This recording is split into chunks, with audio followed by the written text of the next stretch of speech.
questions there? Any questions or comments or changes that need to be made? If not, we'll look for a motion. I move to approve the minutes. This is Jen Dennis. Thank you, Jen. Is there a second? I'll second it. Bruce Goblish. Very good. Thank you, Bruce. All right, all those in favor of accepting the minutes from November 12th, please And then signify by saying. excuse me, Mr. President here. We need to do a roll call vote for all the motions again. So Sorry. no worries. I'll go through Okay. it at this time. Commissioner Golbush, Commissioner Sinclair, Yes. Commissioner Vaughn, Yes. Commissioner Fox, Yes. Commissioner Balsanic, Yes. and President Piney. Yeah. Okay, I'll Thank note you. that passes 7-0 or 6-0. Thank you. All right, now we will move on to the bills. Is there anything out of the ordinary that needs explaining or any questions? Mr. President, looking at the bills for this month, as you can see, a lot of them are related to the CARES Act funds that we received, which were pass-through funds received from the federal government. So a lot of grants and funds out to smaller organizations here. And I can stand for any questions on anything in particular.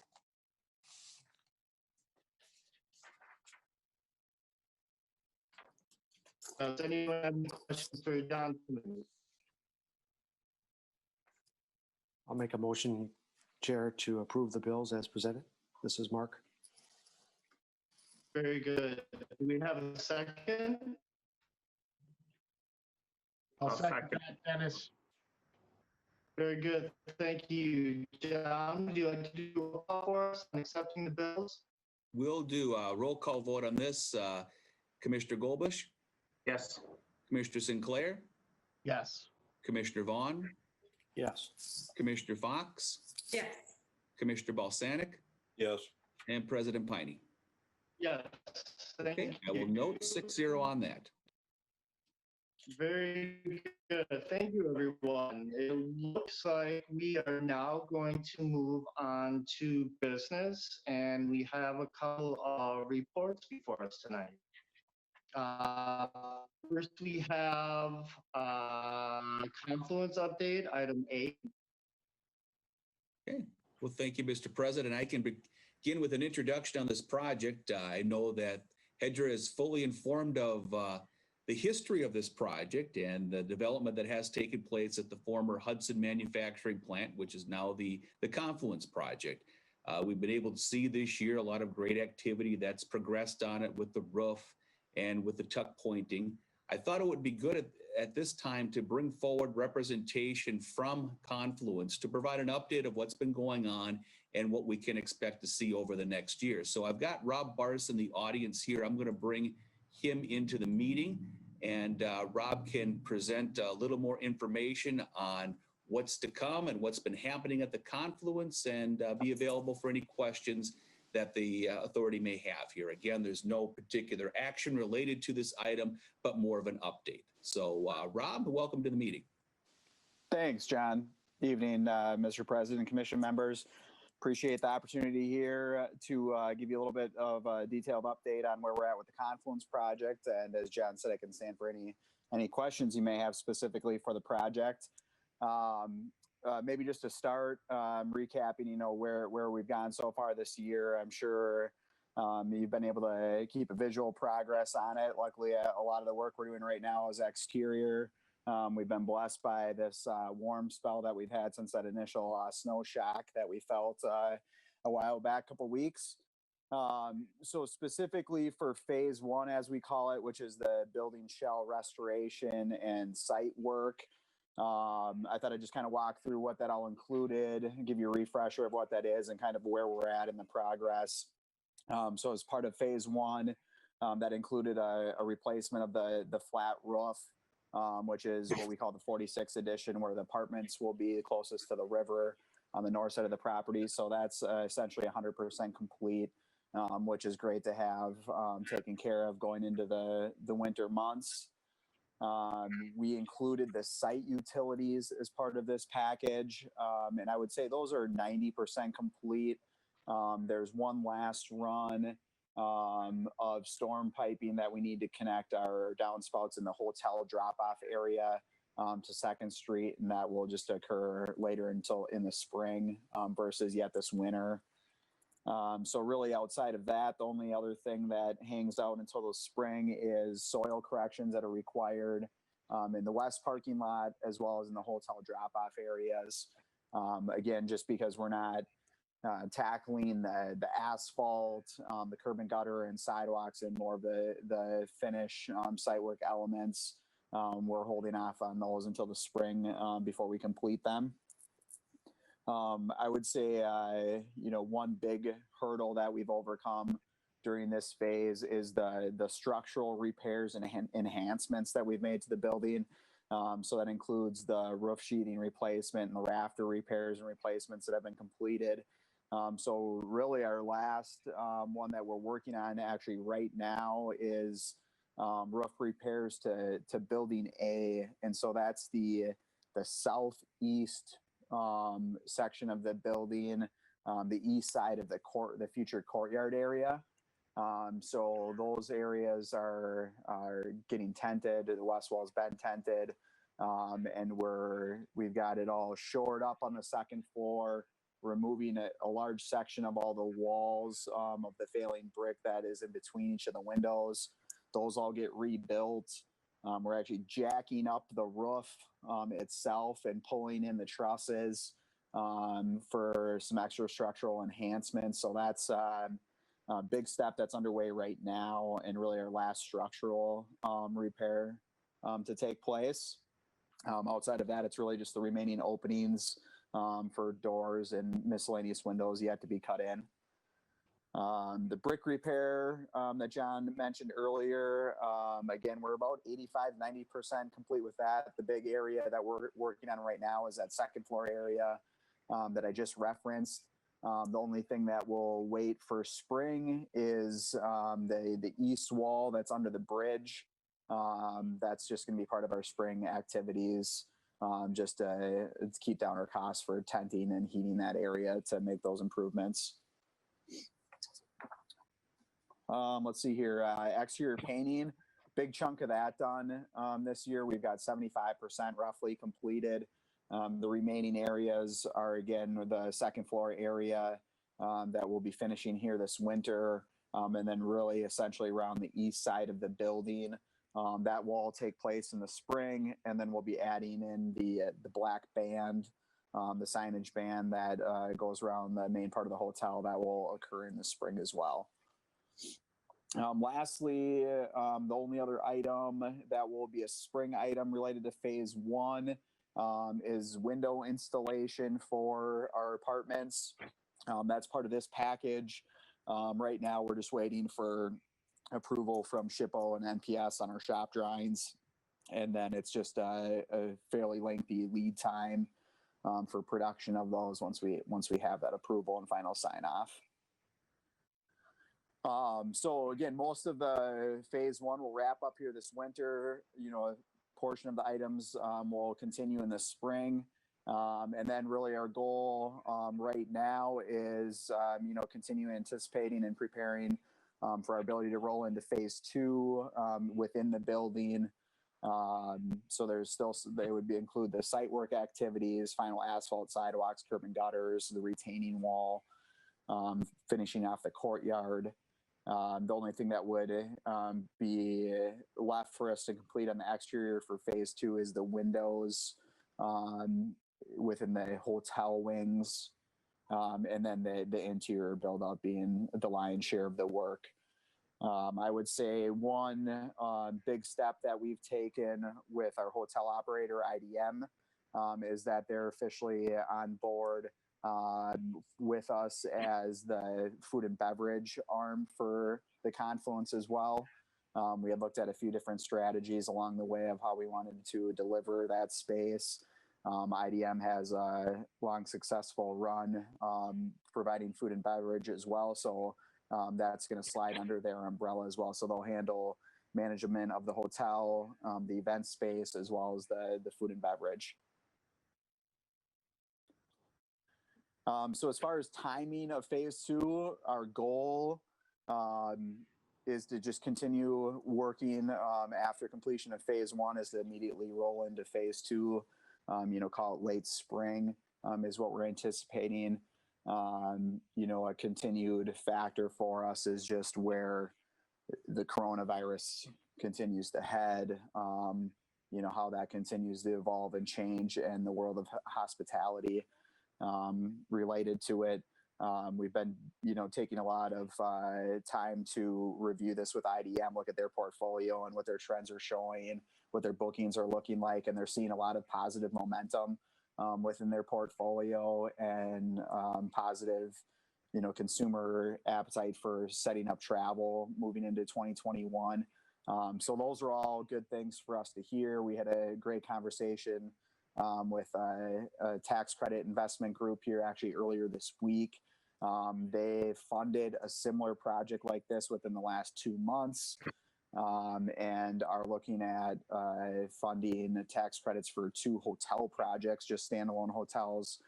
They're closing on those within the next 2 weeks. So, the great signs to hear that there's appetite within the marketplace, again, for people that are confident on where the hospitality world will bounce back to and what that reality looks like. So that's the big piece for us to continue to overcome, and we're continuing to push along and hopes to just chug along into phase two until we can get open.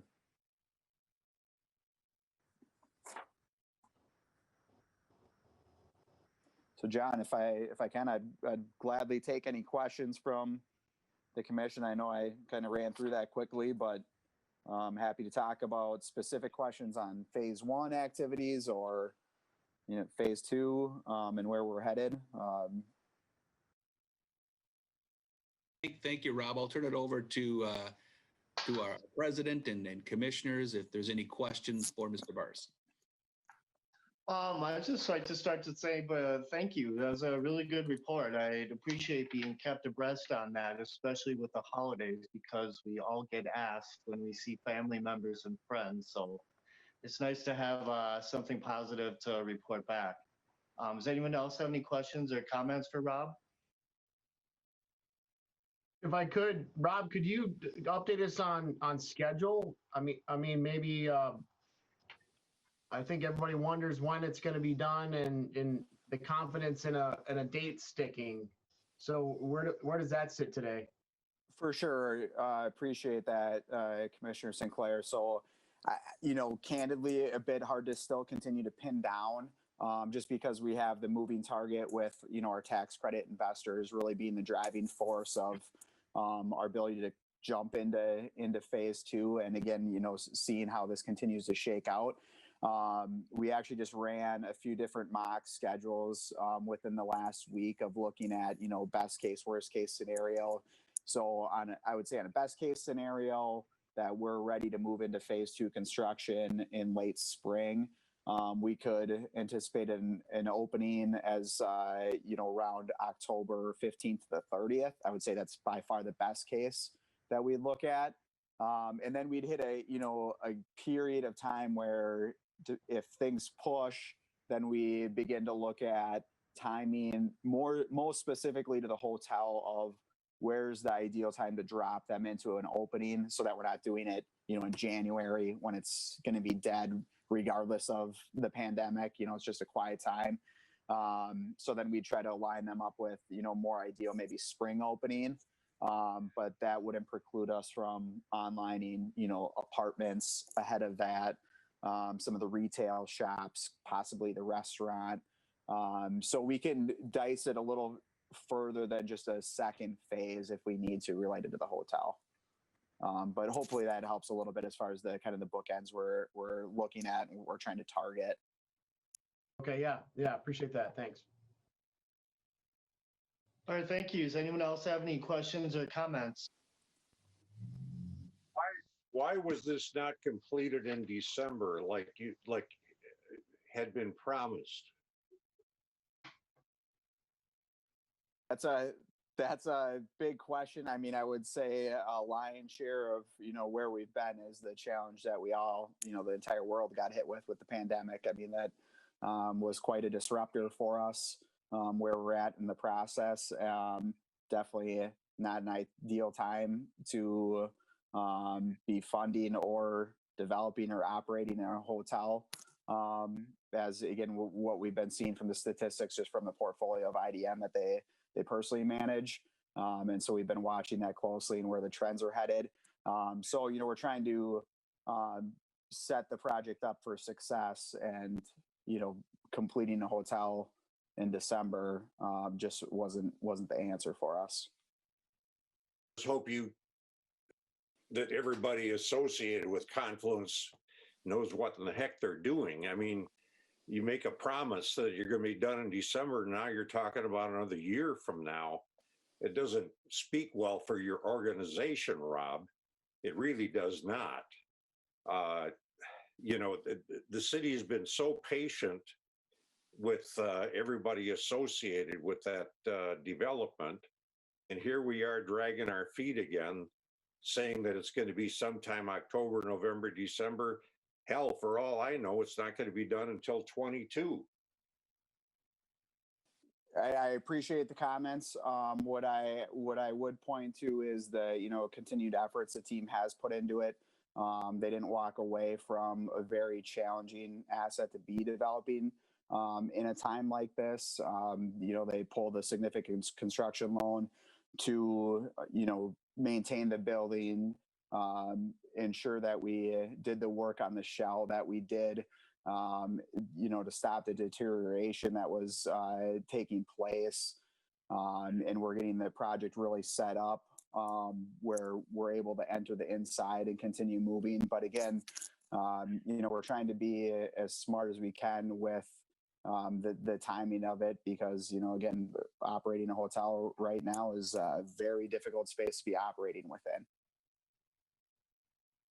Well, it just doesn't make me very happy in terms of what reporting versus what was projected by you folks. Very disappointing, I have to say. There's a lot of people out there in the public who are very frustrated with this whole thing too. This has been going on and on and on. And now we're talking about another 9 months to 12 months, maybe 15 months. Pandemic or no pandemic, I mean,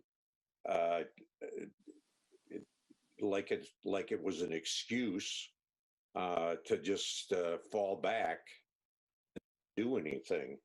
I'm not happy. I'm just not happy about this at all. Again, appreciate your thoughts, Commissioner. And I would say, we do share the sentiment that we're disappointed as well that we weren't able to move full head of steam into, a singular project, and that we had to work to break it down in phases. But again, when we stepped back at the onset of the pandemic, we thought that was the best strategy for us to deploy. I don't think, that we look back and question that at all at this time, but we're doing our best to, keep construction moving on site and deliver it as early as we physically can, knowing that we can actually, gain occupancy within the hotel. Thank you, Rob. Joe, do you have any additional questions or comments? Any other commissioners? No, I don't have anything more. No. All right. Anybody else have anything?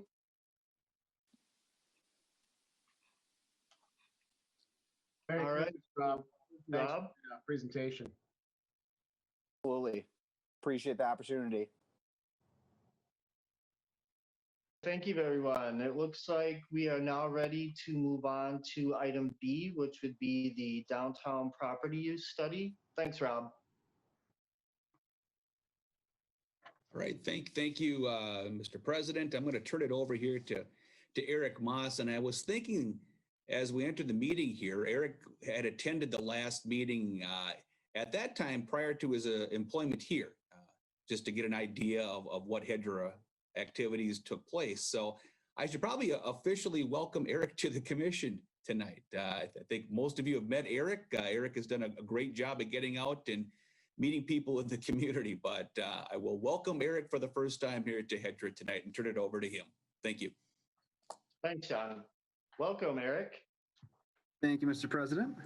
And actually, I'm pleased to present to you here the downtown property study. Let me bring it up on their screens in a moment. All right. Full screen. All right, so this project was started in early 2020. This is a project that was worked on by my predecessor Rusty, and Community Development Director Heinzman in connection with Cunningham Group. So the downtown area, just for a bit of a reminder, essentially we're looking at the downtown area, 5 sites, some land owned by HEDRA, some land held in private ownership, roughly the eastern side of downtown, looking at sites for possible redevelopment and looking for HEDRA guidance on how staff should proceed essentially. When looking at redevelopment opportunities, there's a handful of shared aspects to the redevelopment. You see those listed on the side there. I won't read them to you. However, I do want to make special note of the parking. Parking is something that comes up often in redevelopment scenarios, and Hastings is no different in that situation, especially looking at the existing commuter parking lot just by the depot park. And I also want to make note that there is plans in 2023 to 2025 for the relocation of the current wastewater treatment plant and how that might come into play here when looking at parking in the downtown. Site 1, you're all very familiar with Site 1 as a result of the Spades project being talked about. Currently, both sites are under HEDRA ownership. HEDRA has authorized a preliminary development agreement with Spades, and staff continues to work on the environmental cleanup of those sites for redevelopment. Below there, you see the 2 development scenarios. The development scenarios were created by Cunningham Group, looking at essentially where the building could be placed and essentially trying to figure out where it makes sense the most to have the parking, whether that be directly adjacent to the railroad or on the other side of the building. Site 2, parcel B is under HEDRA ownership. The rest is held in private ownership. When Cunningham Group looked at this project, they developed scenarios that include both parcels A and B, and then also one that included the current graphics building. Certainly an important part of the community, and so it's not that meant to replace that, and perhaps they could take a different part of this redevelopment, but to show options. And one of those options that HEDRA has, that's a recommendation of the study for consideration, is if additional property comes available within this block, should HEDRA pursue ownership of additional properties. Certainly site control helps to facilitate redevelopment, but of course it does come at a cost in acquisition, that is.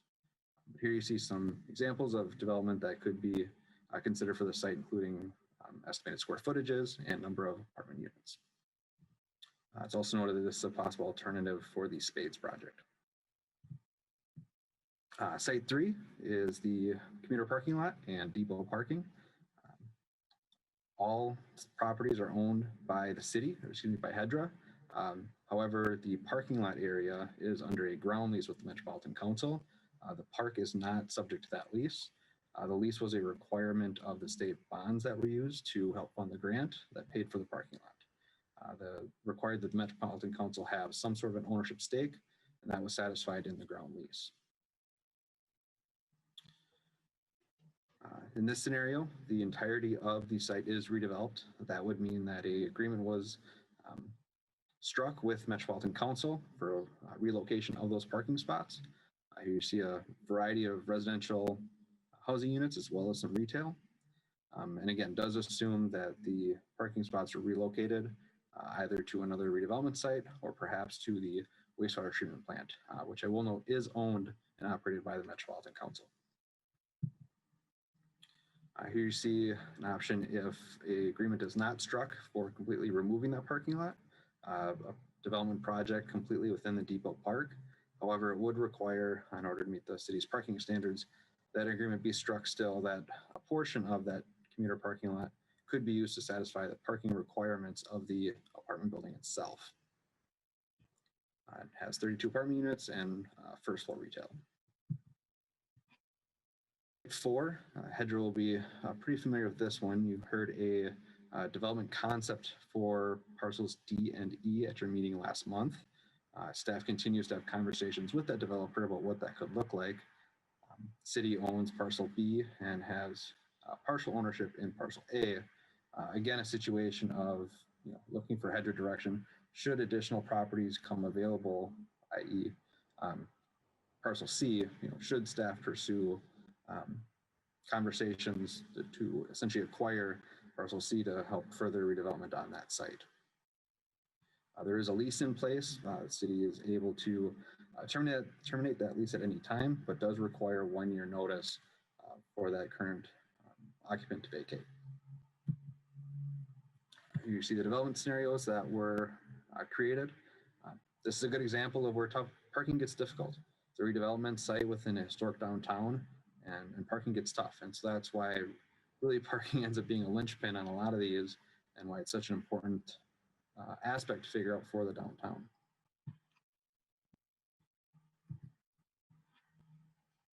Again, this gets kind of next steps. What do we do here? Again, looking for HEDRA feedback as to whether or not staff should pursue conversations with private ownership for additional site control. Site 5, so all of these properties are under HEDRA ownership. When they originally purchased, the intent was to use them for parking space. In the Heart of Hastings plan, it's designated for a variety of housing options. And so that's what's being shown with the concepts. You see this, these sites are a little tricky in that they butt up to a lot of detached single family residential, as well as the rail yard along the entire eastern side. And here are those development scenarios. Again, all various types of residential units, attached residential, that is. Again, looking at different opportunities for redevelopment of those sites. If it's not parking.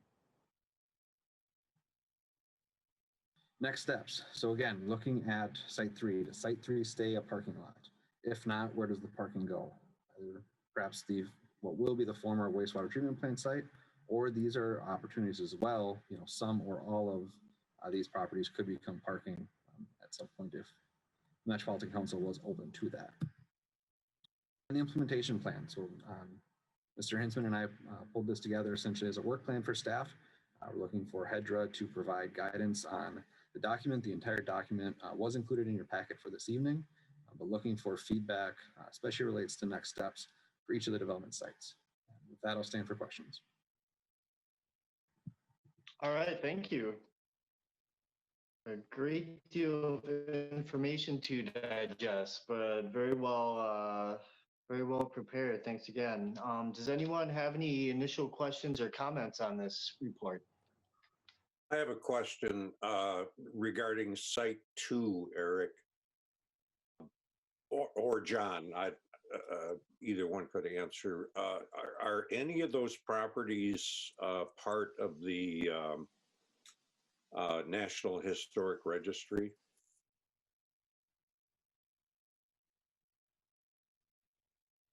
Looking at that one, Commissioner Balsonic, the site 2 again, Eric, that's block 2, the one just west of Spades. Am I correct on that again? Okay, yeah, on that block, I don't believe anything on that block is. Those 2 narrow areas in between Hastings Family Service and the printing company, they're not on the historic registry. That's my understanding, and as I do that, Commissioner, I'm going to take a quick look off screen to my map, and I'll verify it in 2 seconds. But you can move.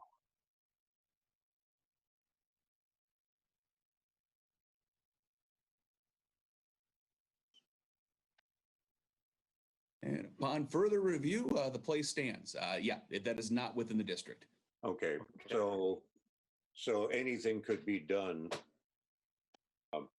yeah, in that area without having to go through any hoops with HPC, state HPC or whoever. All right. That is correct, Commissioner. The area that we have just west of there is within a state and national designated historic district, which has regulations and restrictions for remodeling and potential demolition, but these buildings would not have those restrictions, correct? Okay.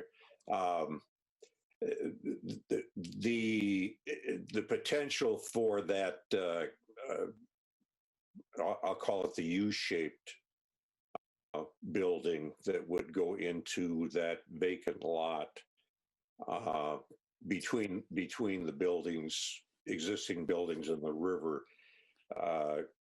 We're looking at an appropriate setback from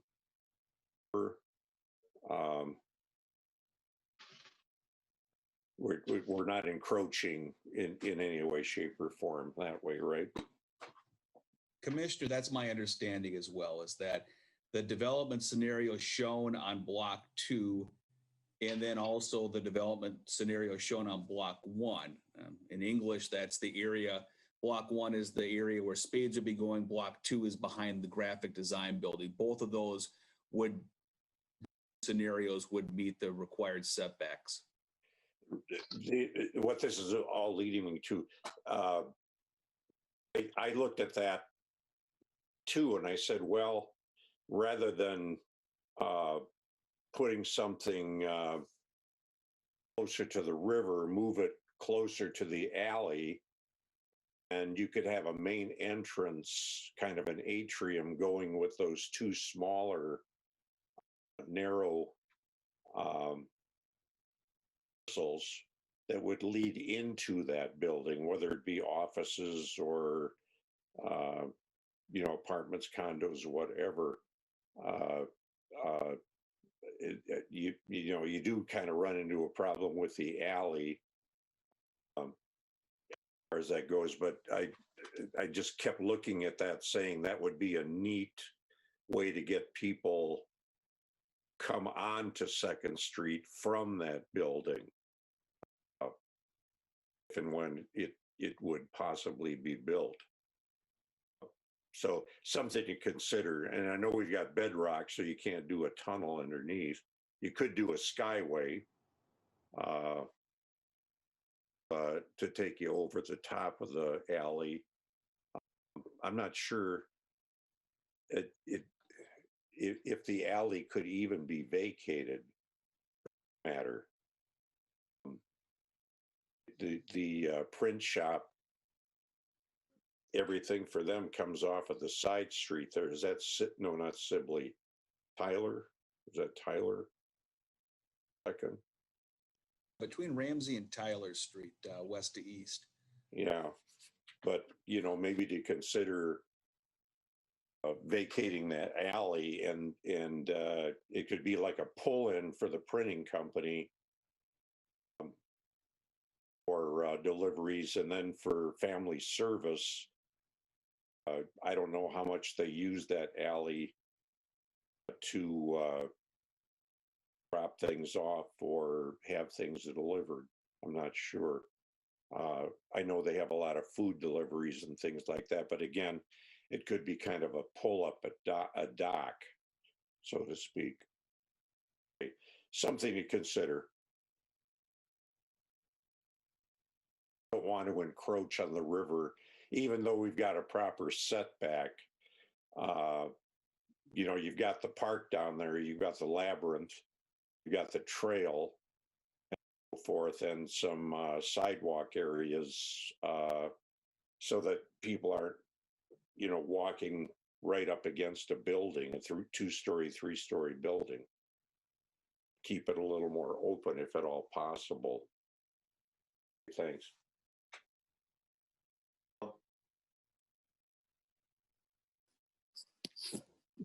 Yes, Mark. Commissioner Vaughn, thank you.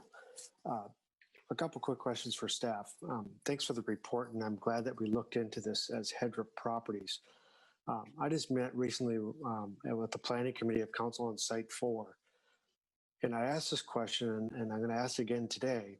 Are all these properties for sale today as a marketing? Do we market that they're all for sale, Or do we just keep them in our folder and recognize that we need a partner to make these things work? And then we meet with the developer that has an interest. That's my first part question. And then the second part is, I appreciate the plan ahead, but I'm going to ask my colleagues here, is this the proper way to handle it? Or do we just focus on site 4 because we have somebody interested and let's go after that one, work with site 1. And these other ones are just in the hopper, ready to go, and we kind of phase them in over time? Or do we have enough bandwidth within staff to keep all of them going at one time, kind of like the plan talks about? So those are my 2 comments, I guess, and kind of questions too. I'll be curious what the rest of my colleagues think about this, but I personally like to just keep working with site 1 and then work on the site 4, because I think our first step is we should notify the school. If we break that lease, at least we start that motion forward and give them a chance to, because it's going to take a little bit, but I just think site 4 will be a better project if we have the whole parcel, not just 2 pieces of it. Thank you. Thank you, Commissioner. I can begin with the first part of your question there, and that is, are the sites that we own as HEDRA available to the market? How do we market those sites? Most of the sites that we have are going to require a little bit of off-the-shelf as far as development goes. So when we, with block 1 itself, that one is fairly well set, and we did at a time have a services from a real estate marketer broker. We did have CB Richard Ellis market those for a couple of years. Didn't really have a lot of success. We ended that contract. There's also sites like, for example, the one we're looking at where we discussed last week with Mr. Seward on that parking lot site, which isn't really a site you would market for development directly, but it's something that could be incorporated into another property for a larger site. So it's a kind of a combination. With the UBC site, that one we're actively using for cold storage at the moment. Our long-term goals is certainly not to do it that way, but it would require some strategic thinking and planning from our part to figure out where we're going to put the rest of that stuff there. So it's kind of a combination of both, Commissioners. Some of them are ready and could be marketed. The question comes up as whether how we might do that better. There's other sites that really need to be combined with adjacent sites to make a development. Thank you, John. I have a direct question, I guess, regarding site 4 again, it would be. I mean, it is just interesting because we do have an interested party in that.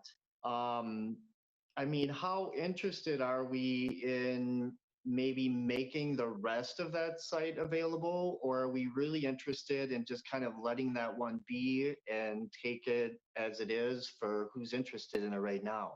So I think that Mark has an interesting question. It's kind of, where do you stop and say, okay, we're gonna take the call and take this one seriously? Or do we say, wait, we're going to wait until that whole block opens up? Where is that point in the process? So I guess maybe I'll ask the city staff members, what are your thoughts, maybe on site 4 just in particular, since that's kind of on the table right now? President Piney, I'll jump on that one. So staff has had discussions with that prospective developer since the last HEDRA meeting. Did float that by him. He has actually received a copy of this study once it was put in the packet. Did let him know that, hey, would you be interested in expanding that development if that option was on the table? He indicated that at this time he wouldn't be in a position to execute a development on that full half block, at least not right now. But he did say that he was in a position to move forward with parcels D and E, so his property he owns, the duplex, and then the parking lot owned by the city. And it, however, could be set up, with a little bit of forethought that, he does that quarter of the block now, and perhaps in a few years could then mirror that development to the other quarter block, and then succeed in redeveloping that full half a block. But at this point, he wasn't able to go. But I do think as staff that it's important to think about it as a full redevelopment block and set it up for the future. Absolutely. All right, good discussion. Does anyone else have any comments or questions or suggestions?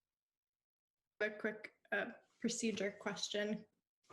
Yeah. This is Jen. For John and Eric. So what is the process and timeline for working with the Met Council on acquiring the parking lot, or like moving the parking lot with the water treatment plant? I know it said 2025 was the end of their plan, but kind of to Mark's point as well, what is the most efficient and productive plan out of all of these sites? I appreciate that sentiment, Commissioner Vaughn.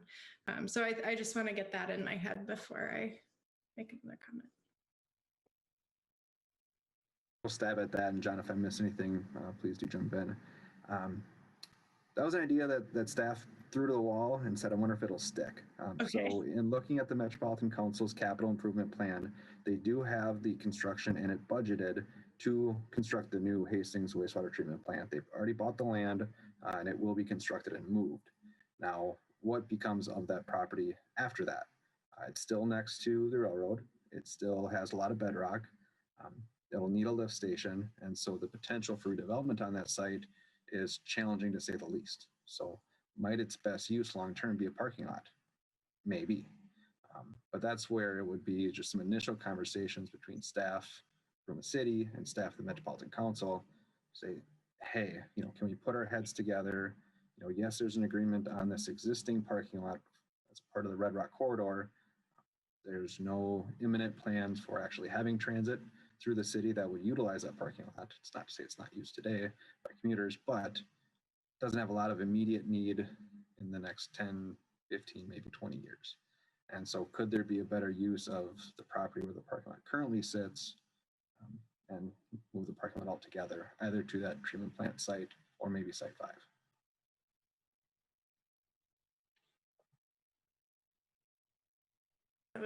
That was great. John has nothing to add. That was helpful, and I think long-term visioning with transit in mind is super important. But I like all of this talk about Site 4. So just 2 cents. Commissioner Fox, yeah. So to your last part of your question, I guess the next step would be just trying to approach Met Council staff and have conversations. And sure, it won't be one meeting; it'll be several, but just to see if it's something they're willing to entertain. Provide a little, excuse me, I'll provide a little context to it too. Yeah, Eric came up with a great idea with this. When we started this downtown property use study, the wastewater treatment plant was still something that was indeterminate and years off as far as the move goes. They had purchased the property, they've held it now for at least 15 years, but the move was not on the radar. Just within the last 2 months, we had a meeting with Met Council, and it is on the radar now, and it seems like it's imminent to move within this time period. So what was something that was way off in the future is now something that can be within it. So it wasn't something that was studied in depth as part of the downtown property use study, but is certainly an opportunity for us, because that property will be reverted from Metropolitan Council to us when that move takes place. Both.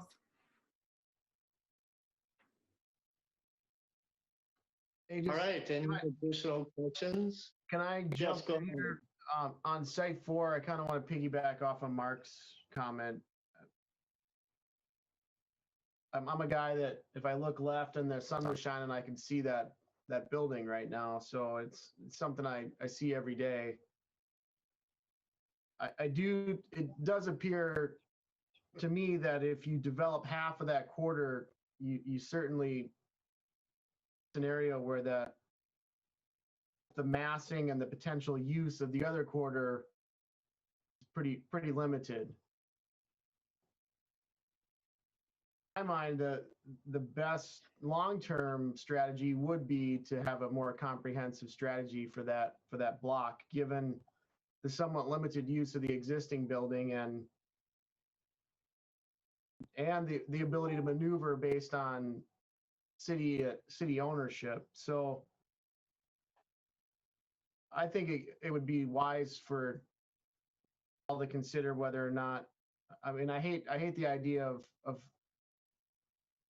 a good proposal and saying, hey, we got to wait, or we got to and see if we can make a bigger move. But in the long term, I think we get more bang for our buck.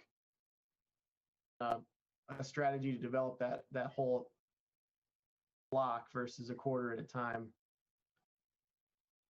My other, and I guess for John, is going into some of the content of this study. John, what's the best way to talk through some comments about, I'll just give you a couple examples. One, it's absent any kind of financial modeling at all. And I think that's a real shortcoming of this.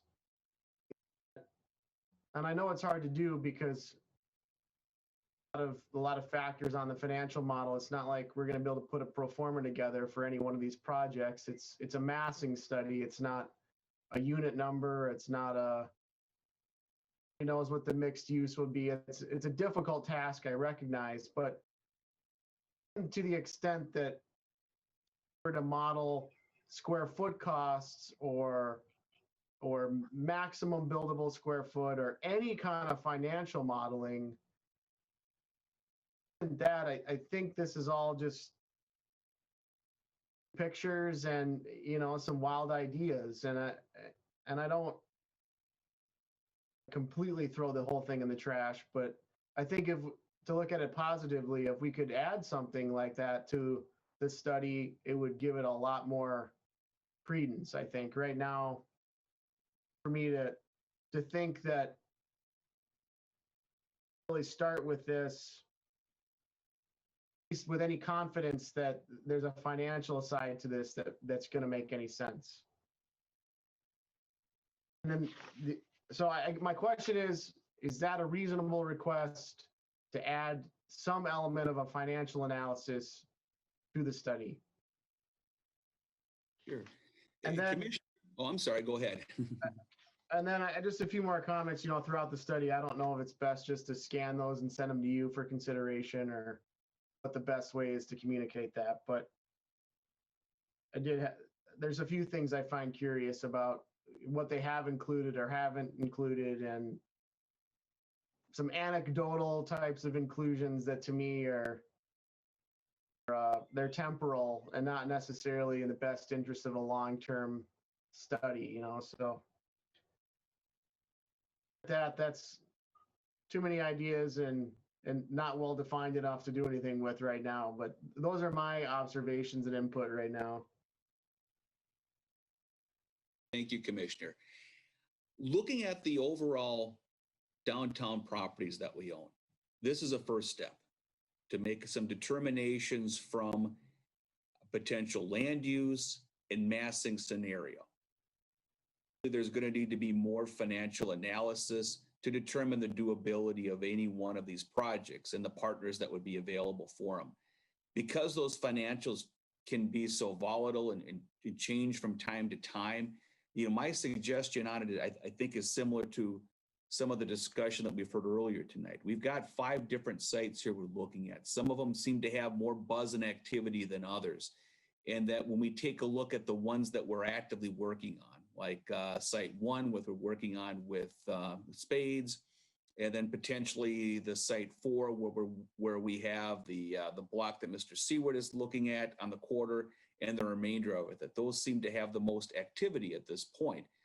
When we get to a certain point of development in speaking with potential developers, it makes absolute sense to take a look at those financials. Number one, to see what the private market doability for a project would be. 2, to determine what sort of gaps might be there and what sort of assistance that we may need to come to the table with.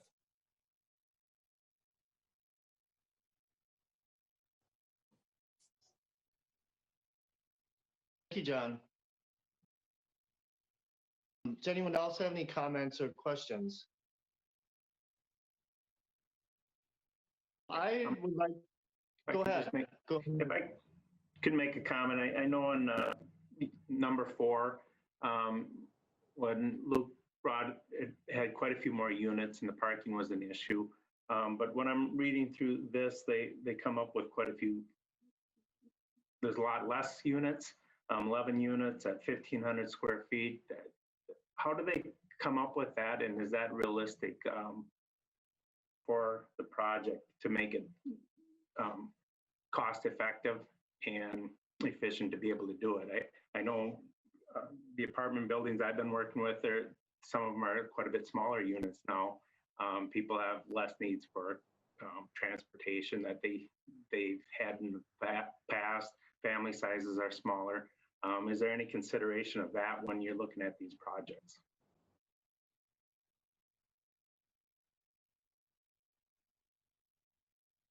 But Commissioner, I think it's a good point on that. Eric, did you want to start out? Yeah, you bet. To that one, my understanding of this project and the scope with Cunningham Group was simply to bring about the massings to get an understanding of what fits within the context of downtown Hastings and what would fit. You bring a good point that, they're showing 2 3-story apartment buildings at just 11 units, and you all just saw a concept that showed 30, if not originally 36, down to 30 now units in a 4-story building. It'd be interesting to were they planning for a first story parking, as Mr. Siebert is planning himself. And then the units are definitely smaller in the current proposal. So it's likely a combination of the two, would be my best guess.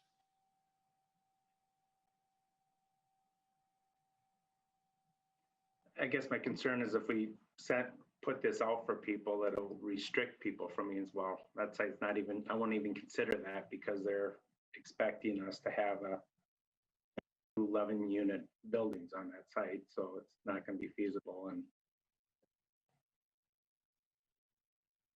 that's my concern anyway, is that we put it out there for people to see, and then it keeps people from coming into the community to want to use that site or move forward with something. So I mean, it's 1,600 square feet. That could be a 2-3 bedroom house. Fairly comfortable. Kitchen, dining room, couple of bedrooms, 2 bathrooms, and so forth. That's big, large.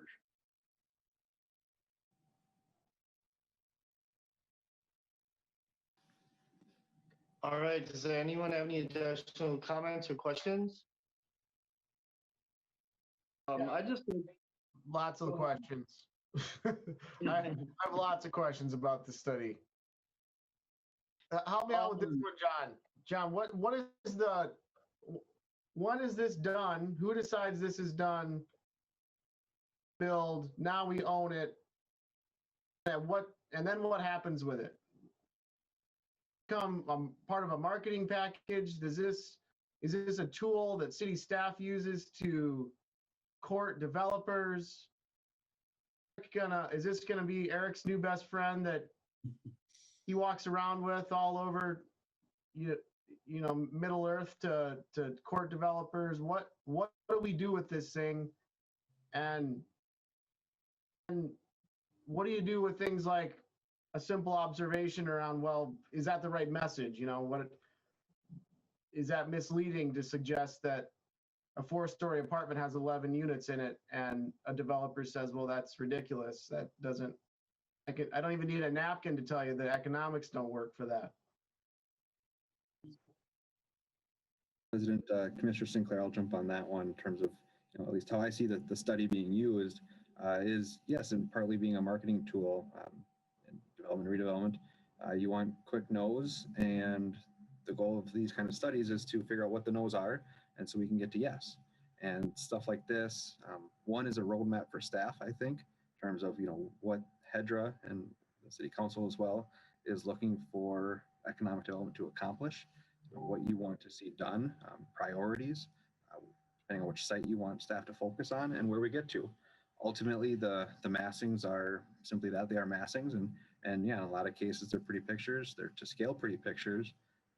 I'd be curious to toss that past a developer, and they might look at it and say, well, it's 11 units per building, 22 units, but it's 1,500 square feet. If I take 22 times 1,500, that's a lot of square footage. I can cut that up into smaller units and maybe make that a go.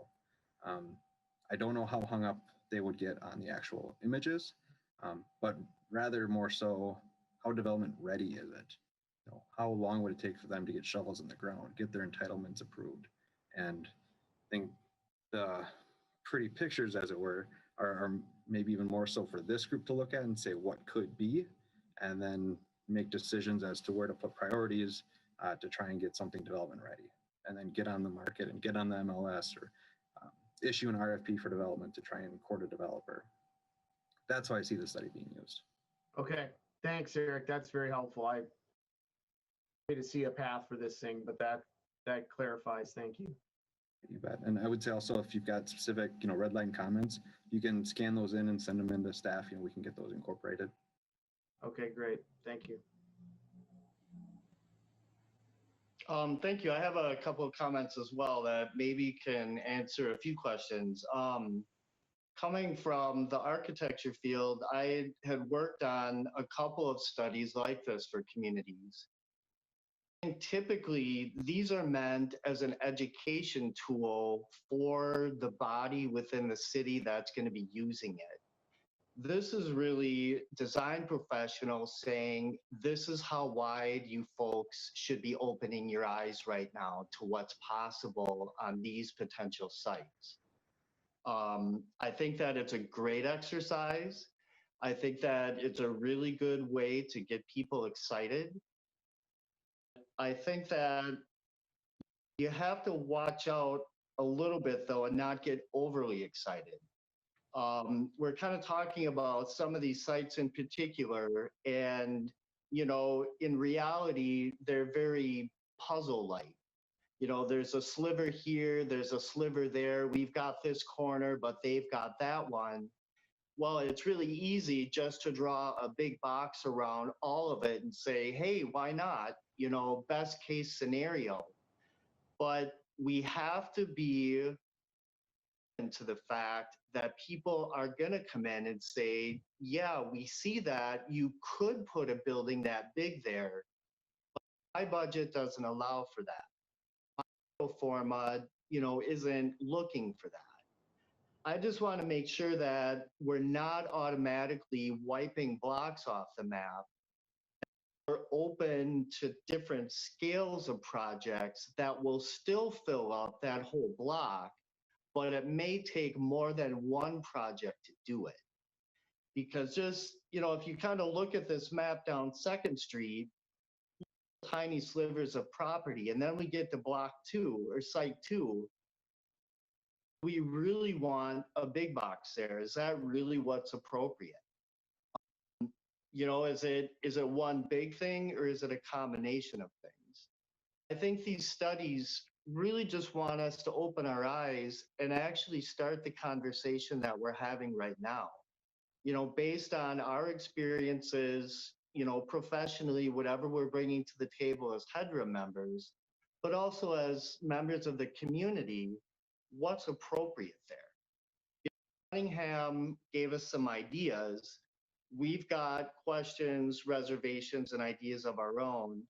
Now it's time to find that marriage. And when that happens is when developers do start knocking on the door.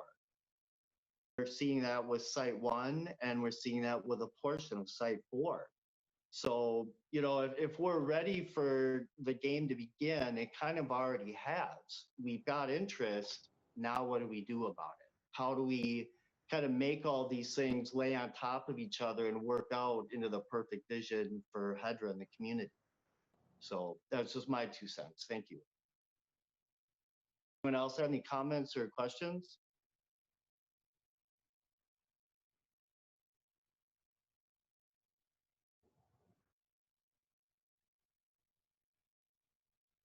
Right, well, seeing none, I guess we could look moving on to reports and information for the evening.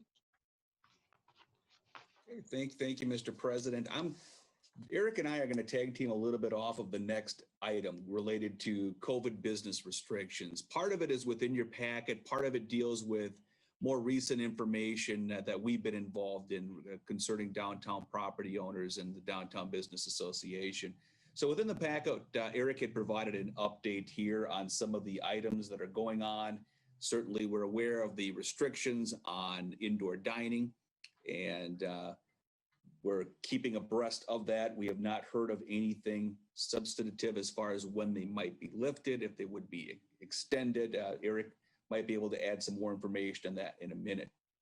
We also had an opportunity this morning to speak with the Downtown Business Association on a Zoom call. They had contacted us within the last few days concerning their state of activity in the downtown area.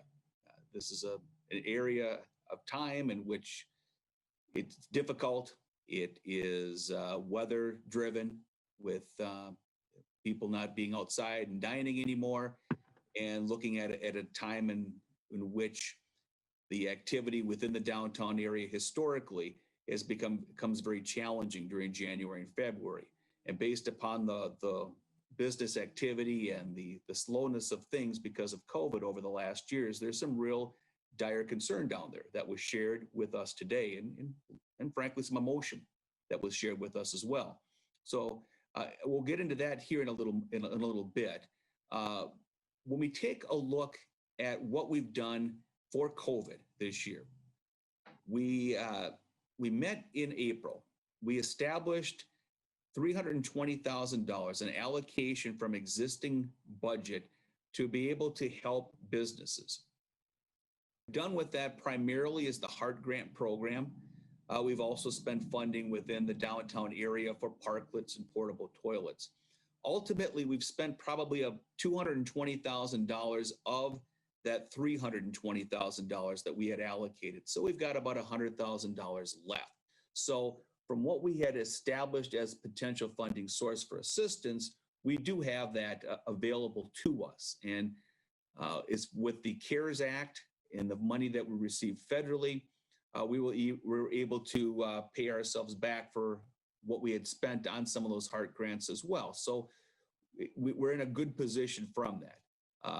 There's going to be questions I'm imagining coming up in the near future as to what the best way to spend that money would be, but just wanted to bring it to your attention. This is the status of where we're at with the budgets, what we allocated and what we have left. And I'm going to turn it over to Eric here to provide a little more context on some of the things that he's been working on. And before I do that, I'm going to thank him and our communications specialist, Dawn Skelly, as well. Both Eric and Dawn are new employees. They've dug right into the city here. They've provided a number of things. Eric had put together a GIS dining map for what's open and how you can get a hold of folks. Dawn's been doing great work with being able to take the messages, the social media posts that have been created and amplifying those out to the community. And they were both instrumental in putting together kind of a downtown scavenger hunt to drive more activity within the downtown area. So I want to thank him for that. And I'll turn it over to Eric at this time. Thanks. John? So staff participates in the weekly State of Business call with DEED, direct connection to the governor's office. That call was this morning. They did not provide any updates as to what will occur following the current executive order, which is set to expire on the 18th. They did say that the governor recognizes that it's important to get as much lead time as possible, that they're getting close to a decision as to what will occur, whether or not it'll be, expire as it's currently set to expire, or if it'll be extended. I would expect that early next week, but nothing definitive was provided during that call. Then, as John mentioned, we did have a call with the DBA, as well as the chamber was included in that as well, to talk about Hastings the rest of this winter and really into spring. That what can the community do to help the rest of the community get through, and not just get through, but thrive. And we brainstormed some ideas about what that could look like. We did reach out to a couple other institutions, including the city of Stillwater and their Chamber of Commerce, to get a sense for what they did and what that took. A handful of ideas came out, including additional lighting along the riverfront, possible ice sculptures, music in the downtown, horse-drawn carriages, and then possible funding sources for that, including sponsorships. In fact, just the one in that call, Tasha from the Busted Nut was able to secure, again, just in the hour call we had, horse-drawn carriages for the 19th. So ironing out the details of that, but again, trying to brainstorm opportunities to help bring people, and not just City of Hastings residents, but regionally, bring people into Hastings. Christmas obviously is a great draw for our local retailers and our restaurants, but what happens on December 26th and then January 2nd? And so there's just a lot of conversation around what the opportunities are. And so now we're looking to HEDRA, as John mentioned, there are some funds available. And so what is HEDRA looking, ways to support? That could look like additional grant funds, as was made available with the HART grant. It could look, helping financially to support some of those opportunities with additional lighting. Essentially, staff is looking for feedback from HEDRA as to priorities you all have, as we look to support our small businesses and our greater Hastings community, through COVID and into 2021.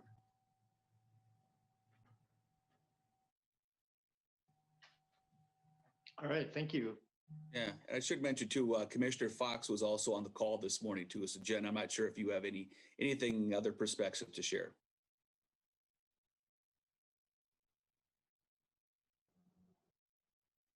Thanks, John, and great summation, Eric. I was part of the meeting this morning as an officer of the Downtown Business Association, and I just did so that we're all not starting from zero, because that feels like a lot more work. Some of the ideas that Eric mentioned came out of the meeting this morning. So those were kind of like brainstorming ideas. And some of us have connections to like a DJ. So we already had a DJ scheduled for this weekend. We have one scheduled through the next few weekends to just like enhance the atmosphere downtown.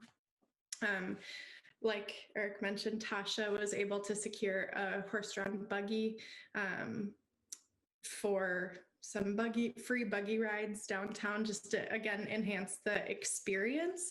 And that's something that Amy Van Zee, the owner of Beloved Boutique and Bridal, was able to, I think, articulate really well. She mentioned that we should look to creating an experience in coming to Hastings, not necessarily an event, right? Particularly during a pandemic, but also so people take that experience with them and want to come back.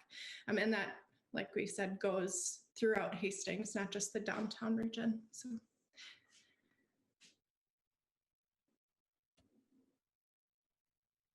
Hey, Jen.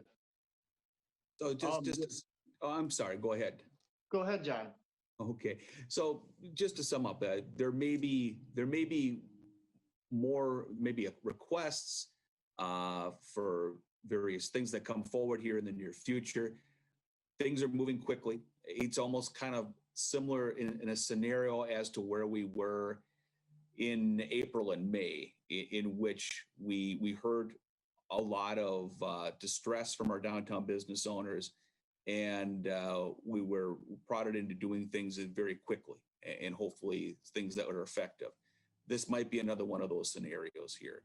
So there's probably more questions and answers at this point, but we wanted to provide you an update of where we're at with meeting with some of the downtown businesses and some of the ideas that they're thinking of, and those could potentially be requests for action in the future. One thing that I have been advocating ever since I've been on the council is to light the railroad bridge. And then I think about a week ago, I'm reading the paper and I see that Stillwater,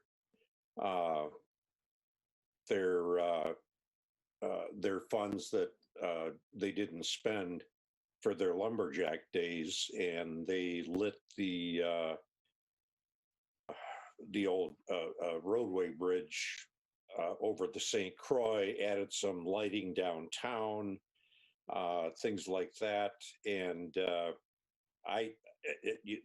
the excuse was Christmas, get people interested in coming downtown for Christmas.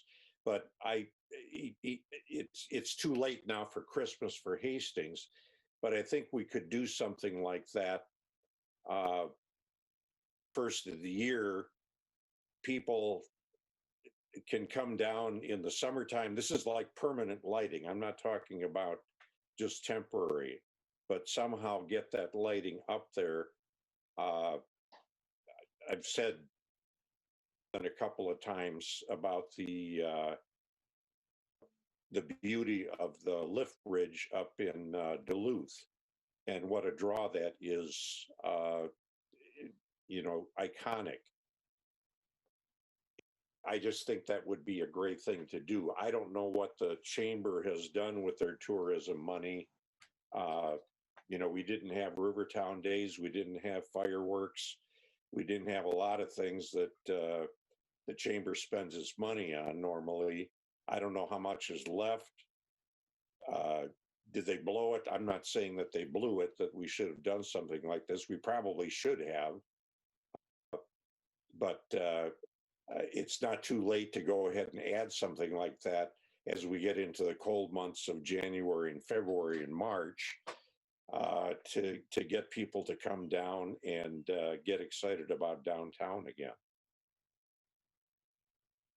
Piney and Commissioner Balsonic, I'll add to that the Chamber of Commerce actually has their meeting on Tuesday this coming week. And so they're going to have a very similar conversation to the one we're having right now. And then that same group that met this morning, which I'll add also did include the mayor, is going to meet again next Wednesday in the morning to kind of reconvene and kind of bring back what we heard from our various commissions and boards and how to move forward. And point well heard and well taken, that Christmas is largely come and gone almost, and that we're really looking at January, February, March, and then into hopefully a good spring. Yeah, it would be a great tourist draw. We need something. You got to spend a little money to make money. And I think that this would really attract a lot of positive attention. Nice to know that they're heading in that direction. Thank you. I just have one comment or a suggestion also.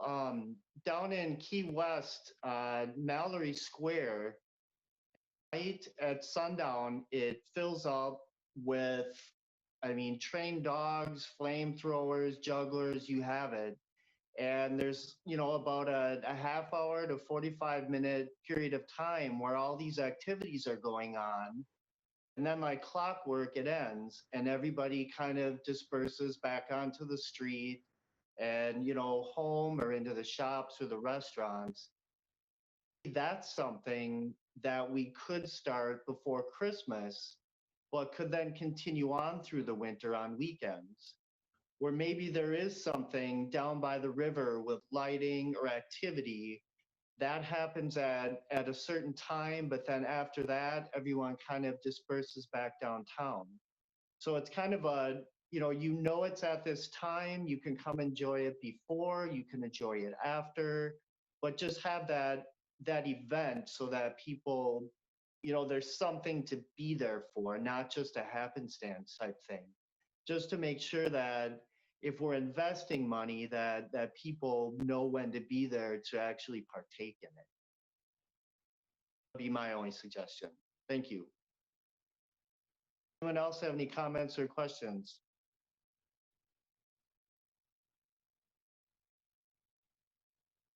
All right. Okay, I can move along here on the agenda, but turn over the next two items to Eric here on the Seaward Downtown Redevelopment and Hiawatha Broadband. Already heard a little bit of an update on that one, so I won't repeat myself there, but in terms of kind of next steps, he is planning on, at least at this point, coming to the HEDRA meeting in January. The intention being that they would bring forward some additional massings, elevations of what a building could look like. It was made very clear to him the expectation for what that first floor parking lot would need to look like. And in fact, it would need to not look like it was parking on that first floor, and to get a better sense for what that building would look like, and further conversation on the parking. So anticipate seeing that in January. On Hiawatha Broadband, staff met with that broadband company late November.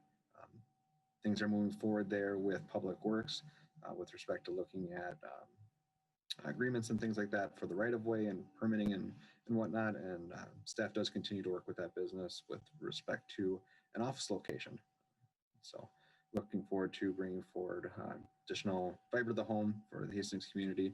They did note that it would take, roughly 5 years for full build out, but that they did indicate Hastings was a priority for them and really see Hastings as a launching point to really the southeast portion of the metro area. They would focus on Hastings construction once begun.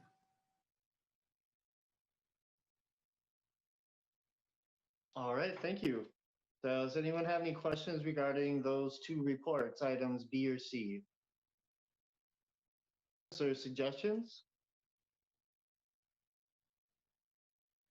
Thank you, everybody. Now it looks like we have a commercial vacancy to discuss. Are there any updates? Go ahead, From a John. commercial vacancy standpoint, Mr. President, really haven't seen much changes on there. We've seen a lot of activity in the last year over at Westview, which has been really great to see. The new owners of the Westview Mall put money into it, husband and wife team, and they're really seeing some of the vacancies that have been chronic in that facility start to disappear, which is good to see.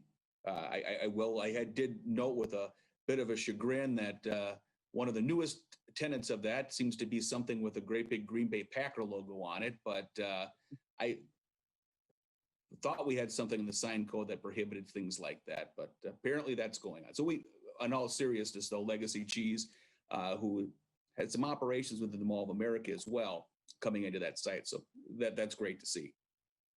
Development in general here, we had a confluence update tonight.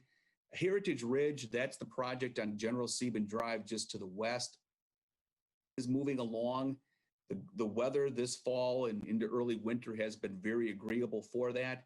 In fact, they have submitted their model home permits to us for review, and they plan to begin excavation just before Christmas for those to get those ready for the spring parade. So that project is moving along great.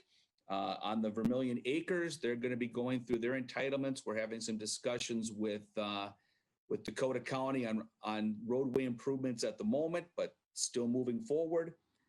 With real estate equities, that's the Schoolhouse Square Senior Project. They had applied for low-income housing tax credits through bonding, through Dakota County. They were unsuccessful in that. They're making a similar allocation request directly to the state of Minnesota.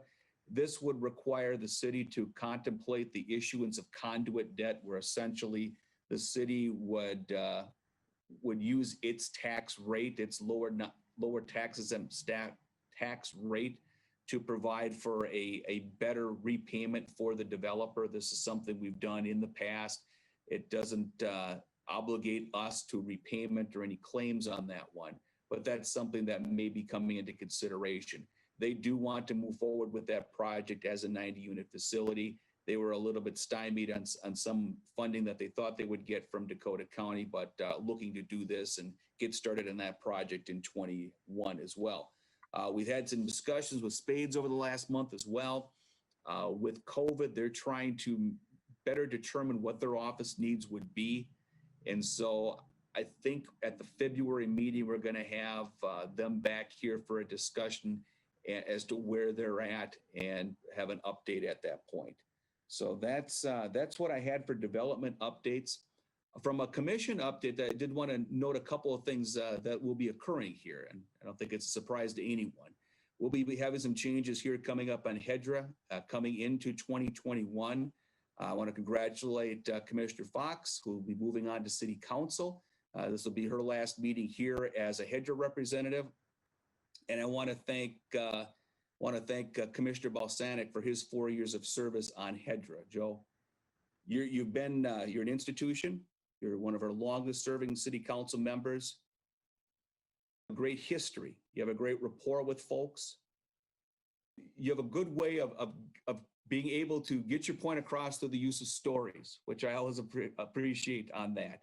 You've been tenacious on projects. We saw that tonight with the Hedson project. This is something in your ward, something in your backyard, and something I know that you want to see the best possible outcome from. And you've continually pushed them to provide a better project, and we'll all be in your debt for doing that as we move forward. So Joe, we want to wish you the best and wish Betsy the best here as we move forward.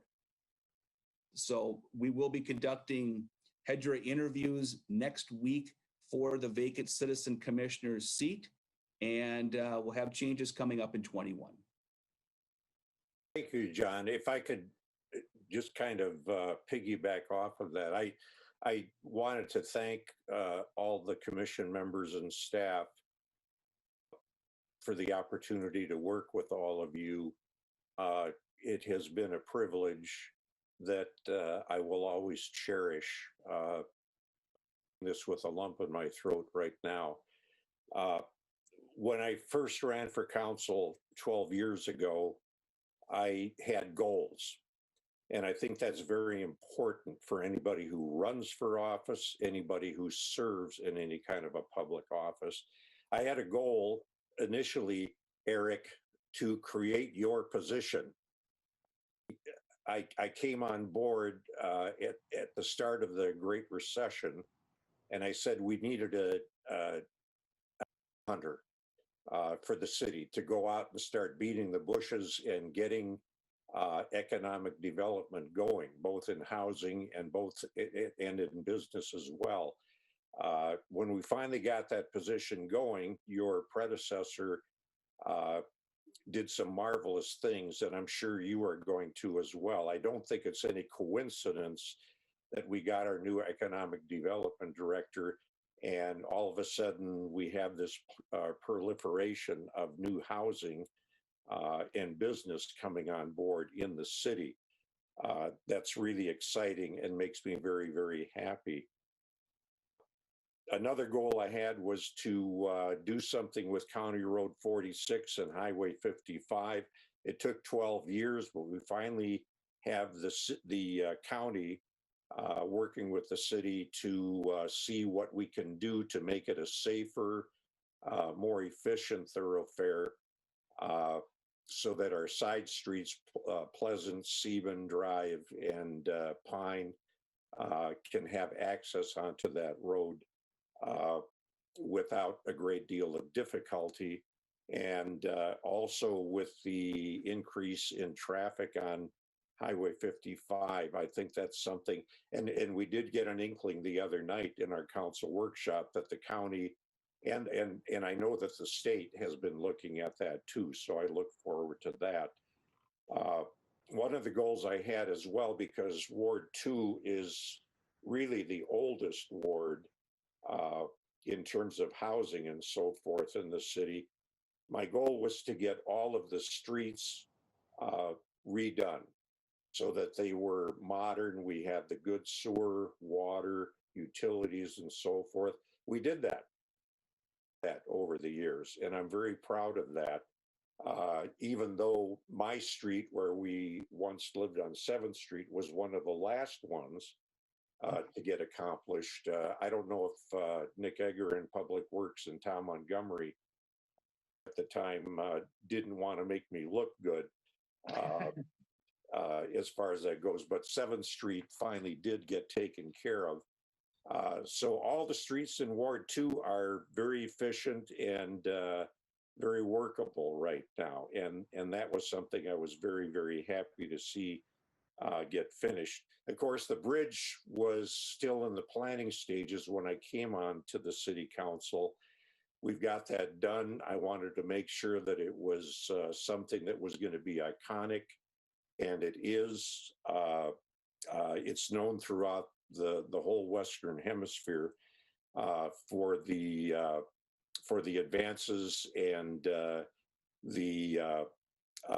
length and the way the manufacturing was all put together on it. That made me feel very, very good. I also wanted to do something with the riverfront. I was the commander for a few years at our local Legion, and I kept looking out at that burned out parking lot with the potholes and everything, and we got a riverfront renaissance. I know the mayor, former mayor Hicks, likes to take credit for that, but I was the one that sat down with our city administrator and started to draw out things to say, let's get this park up and running. And I'm very glad that the mayor, Mayor Hicks at the time, jumped on board with that. The thing that I'm most proud of is the senior center down at Tilden. That was something that I worked to get accomplished so we could move out of that building behind the post office and give our seniors something that they really deserve. So I'm very proud of my record. I set goals, as I said, and this is very important, that if you're going to run for an office, if you're going to serve in the office, what the heck is your goal? I want to know what you want to do. Don't sit there and be reactive. That's a very bland way to operate any kind of a commission or a city council. Be proactive. Think outside the box. I think that's very important. I do want to say, finally, how much I've enjoyed working with John Hinsman as our community development director. John has been beyond words in terms of what he has accomplished and how he has worked with me. He's always been so cordial. He's had the answers. He's created good questions. He's led us in the appropriate directions over the years. And you are truly a jewel in the crown of our city staff, John. Eric, the carpet has been thrown out for you to do the same thing, and I know you will. I'm very excited that you're on board. I've seen your credentials, and I'm very excited about what's going to happen. So all of you, thank you very much. I really appreciate, again, the opportunity and the privilege to work with all of you. Thank you. Thank you, Joe. Thanks, Joe. Right, does anybody have any additional comments or questions or anything else that needs to be brought up tonight?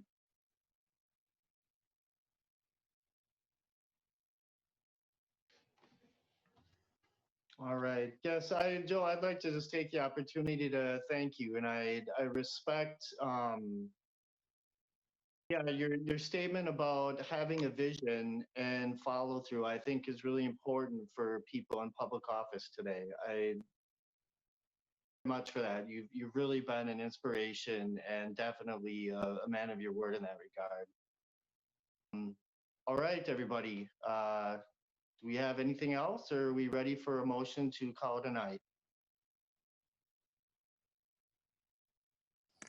I'll motion to adjourn. And I'll second that. Right, all right, John, we have a roll call for you. Thank you. Commissioner Golbush. Commissioner Sinclair. Yes. Fox. Yes. Commissioner Vaughn. Yes. Commissioner Piney. Yes. And Commissioner Balsanic. Yes, and Godspeed, folks. Okay. Happy Thank you, trails, folks. Joe. Thanks, Joe. Yep. Bye-bye. Good night, everyone.